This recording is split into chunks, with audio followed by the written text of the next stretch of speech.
So selepas kita kira minor head loss ni, kita nak pakai kat mana? So kita akan jumlahkan sekali dengan major head loss. Okay, we will total up the major head loss value with the minor head loss. Sebab dua-dua ni dalam unit meter. So dia akan efek dekat mana? Dia akan efek dekat pump power.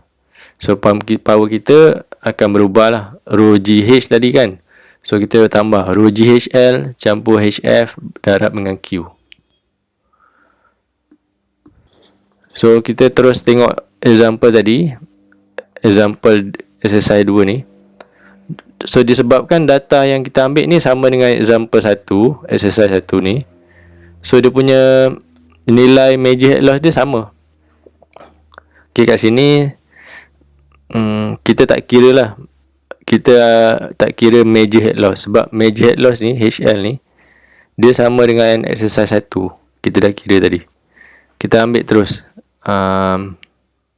yang original kita ambil terus yang ni. Okay, ni yang 1 kan. Ni head loss kita nak ambil.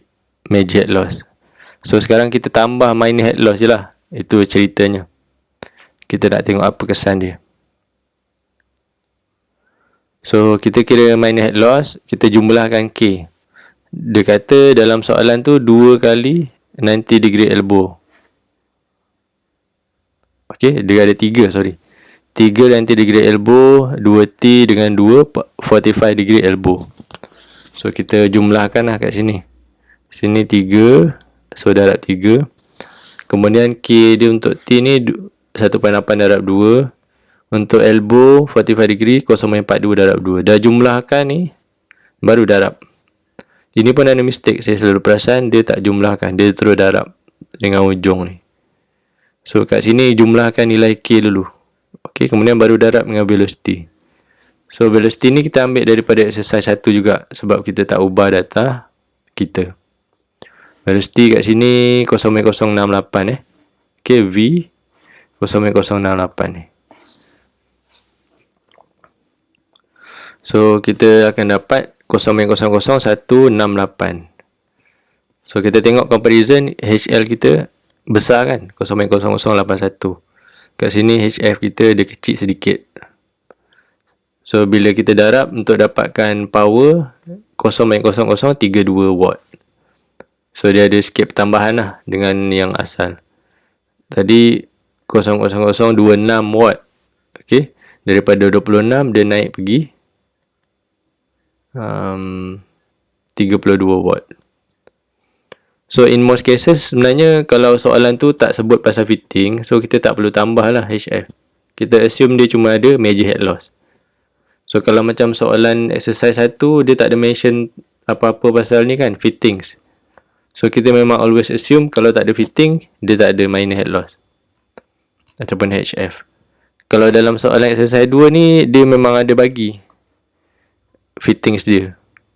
So fitting ni kita tengok lah, elbow, T dengan apa lagi kan, valve ke. So kalau dia bagi nilai K, so kita tahu kita kena gunakan.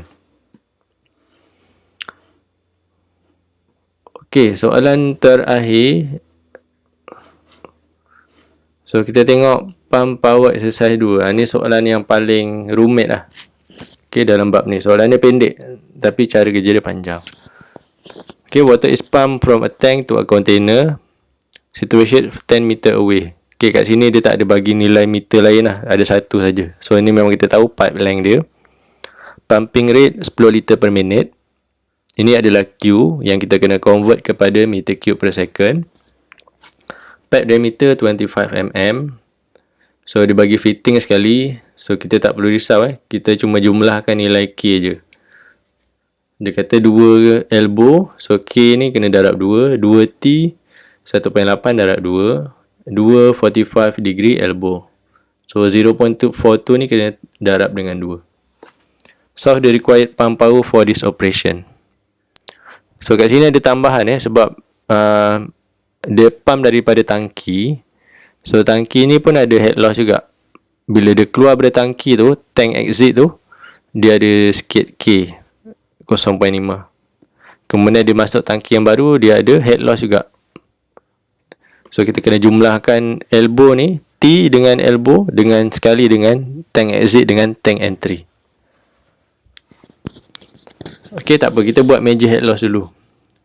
So mula-mula kita kena kira knot number kan. So density kita tahu 1000, diameter dia akan bagi 25 mm. So kita tukar pada meter. So velocity tak ada. So velocity tak ada, kita kira daripada sini. Q bagi dengan A. So kalau kita buat soalan ni 2-3 kali, kita akan nampaklah pattern dia. Okay. Kalau first time kita buat memang macam confused. Macam nak cari V ni? Memang dia tak bagi dalam soalan. Okay, soalan dia tak salah, cuma kita kena tahulah macam nak cari V. So 10 liter per minit bagi dengan 1000 bagi dengan 60. Okay. Kemudian area pi d kuasa 2 bagi 4. So kita bila dapat velocity, kita masukkan dalam rumus Reynolds number.